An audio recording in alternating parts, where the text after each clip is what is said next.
This is a short screencast about using Google Scholar. Google Scholar is a small section of the main Google search engine. It provides an easy way to search the internet for scholarly literature. You can search across many disciplines and sources, for example finding articles, theses, books, abstracts and even court opinions. All these sources come from academic publishers, professional societies, online repositories like Create, universities or other websites. To access Google Scholar, go to the main Google search page and search for the word Scholar. You'll then be able to link through. The most important thing to do when you first reach Google Scholar is to check that it is connected to Canterbury Christchurch full text resources. For example, that means connecting Google Scholar to Library Search. You can do that by clicking on the menu option on the left hand side, choosing Settings and Library Links. Once here, you can see that we're already connected on this computer to Canterbury Christchurch. If that option doesn't appear there, type Canterbury into the search box and then choose the option and save it. We're now connected to the Library Search resources, so if we locate something in Google Scholar we should be able to link through and get through to the full text wherever possible. So let's have a search for some resources. Let's look for global warming and polar bears. You can use quotation marks to limit down to a particular phrase as well, so that's quite useful when searching. What we've got now is a little list of results. We've got 10,000 things back here, and you'll notice there are no adverts or anything like that on this screen. It's just a list of scholarly results. So the first one here is back to 1993. Item number 2 on the list 2004, 2008. Here we've got a book. So I've got a range of things that have come up from across a large date range. If I want the most up-to-date materials, use the Anytime option. You can choose to search between two particular dates, or something like since 2014 is a quite useful option to do. So by using since 2014 I'm down to 2,500 results, and I've got some different bits and pieces come up on my screen here. These look like mostly journal articles. Let's have a look at this one, the second one on the list. Can polar bears use terrestrial foods? Okay. So we can click on the link here and go through to the article, probably reading an abstract, etc. But these are the most important links here on the right hand side. You can see we've got a link to the Canterbury Christchurch full text options. When we click on that, we go through to a very familiar library search page, the full text finder results page.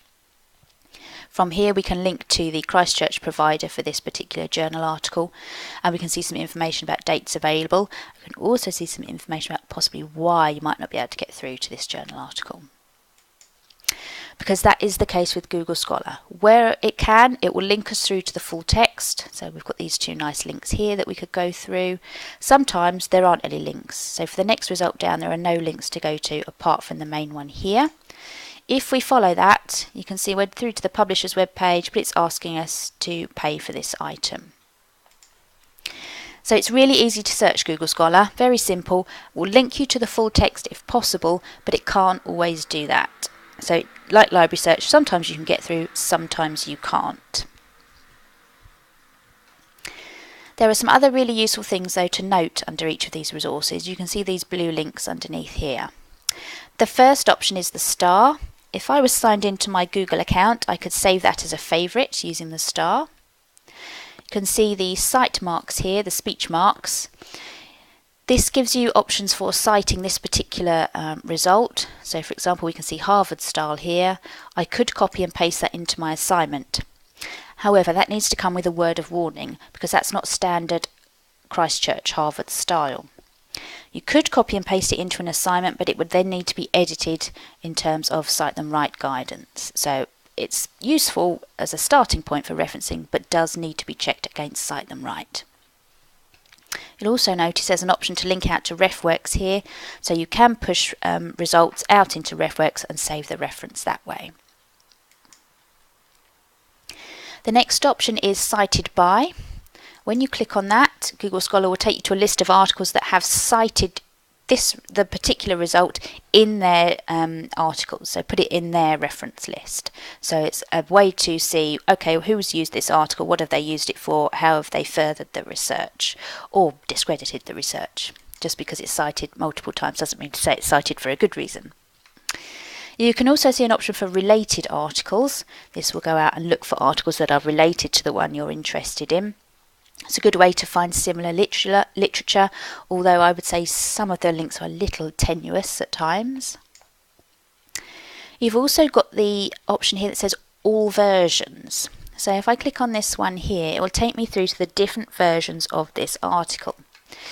So we can see here's the one that we looked at originally. We've got one here that looks like some kind of government organisation possibly.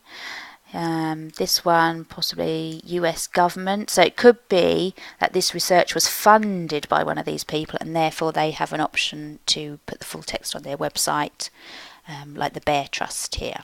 So there might be slight variances between these different items, so there's different versions of the article. You've also got an option sometimes that says Web of Science, and here it says Web of Science 31. This link takes us through to the Web of Science database, which is available via Library Search, and will show us some more details about articles that have cited this particular article. So again, we can see some abstracts, we can see some more information, we can see who has cited this article as well. So we've got lots of links here to go through and find some related literature.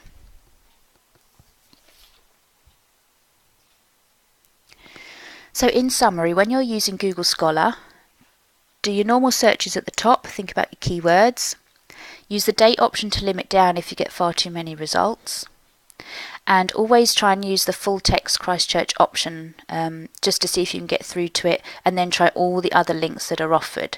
Particularly, so you've got the Christchurch link, possibly a publisher link, the main link on the title of the article, and also things like this where it says all 4 versions.